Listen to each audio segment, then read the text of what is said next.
오늘 본문은 고린도후서 5장 11절에서 21절까지의 말씀입니다.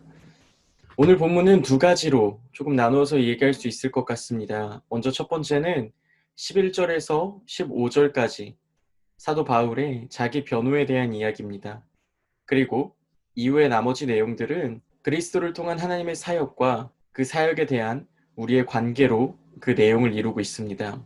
먼저 11절부터 15절까지는 바울의 자기 변호에 대한 이야기를 담고 있습니다. 바울이 자기 자신에 대해서 변호한다는 것, 자신이 이루어온 사역에 대해서 변호한다는 것은 누군가가 그 사역을, 누군가가 그 내용을 흔들었다는 뜻이 되겠습니다. 그 누군가는 아마 거짓 사도들일 것입니다.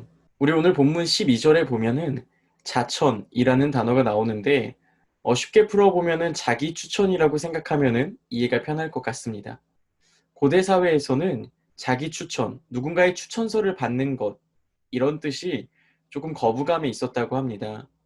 지금에서 현대에서는 추천서를 받았다, 누군가의 추천장을 받았다라고 이야기한다면 그 사람의 행동이나 능력이 인정받는다라고 이해할 수 있겠지만 고대 사회에서는 자기 자신의 능력이 없어서 다른 사람의 추천을 받아서 온 사람, 이렇게 이야기를 하게 됩니다. 그렇기 때문에 능력 없는 사람, 조금 거부감이 생기는 것이죠. 그래서 오늘 사도 바울은 12절에 내가 자천하지 않는다라고 이야기하지만 또 우리를 자랑하게 하는 것이다 라고 이야기합니다. 이 본문만 놓고 읽어보면은 좀 앞뒤가 안 맞는 말일 수 있지만 전체적인 맥락을 살펴본다면 충분히 이해할 만한 내용인 듯 합니다. 사도 바울이 12절에 우리를 자랑하게 한다의 목적은 외모로 자랑하는 자들이 있었기 때문입니다. 아마 이 사람들은 바울의 사역과 바울이 전해준 복음과는 다르게 외모로서, 인간적인 면모로서 복음을 무색하게 만들었던 거짓 사도, 선지자, 교사들이 아니었을까 추측하고 있습니다. 이어서 바울은 다시 한번 복음에 대해서 이야기합니다. 하나님께서 행하셨던 일, 그리스도를 통해서 이루신 일들, 그리고 우리와 하나님의 관계까지 다시 한번 이야기합니다. 아마 이러한 내용들은 앞서서 외모로 자랑하던 자들이 다루던 내용은 아니었을 것입니다.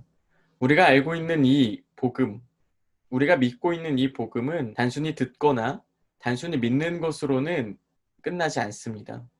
바울은 오늘 고린도 교회에게 너희가 복음을 교정받고 너희가 복음을 제대로 아는 것에 그치라고 말하는 것 같지는 않습니다. 만약에 바울이 원하는 것이 고린도 교회가 올바른 지식을 알고 올바르게 알고 있다고, 즉 복음을 교정받기를 원했다면은 거짓 사도들이나 거짓 교사들이 말하는 논리를 맞춰서 반박하거나 신학적인 내용들을 전달했어야 할 겁니다.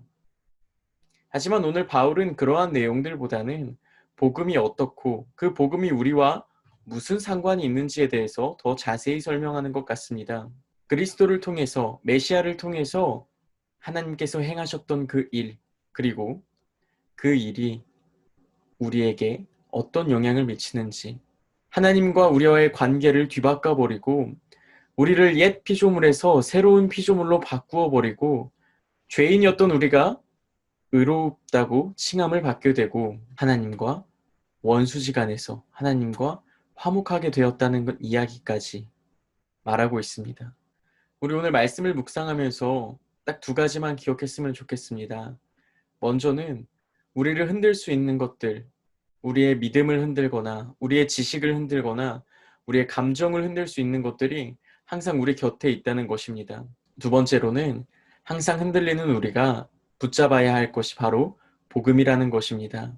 복음은 단순하게 이야기할 수 있는 지식이나 이야기거리도 아닙니다. 복음은 우리의 삶을 뒤바꿔 놓고 우리를 새로운 피조물로 바꾸어 놓고 우리를 하나님 앞에서 의롭다 하게 만들어 놓고 그리스도와 하나 되게 만들어 놓고 하나님과 화목하게 만드는 것이 우리가 말하는 복음입니다. 오늘도 말씀을 묵상하시면서 하나님과 화목하게 되고 새로운 피조물이 되고 더 나아가서 우리 가족과 이웃과 화목하게 되는 저와 여러분이 되기를 소망합니다.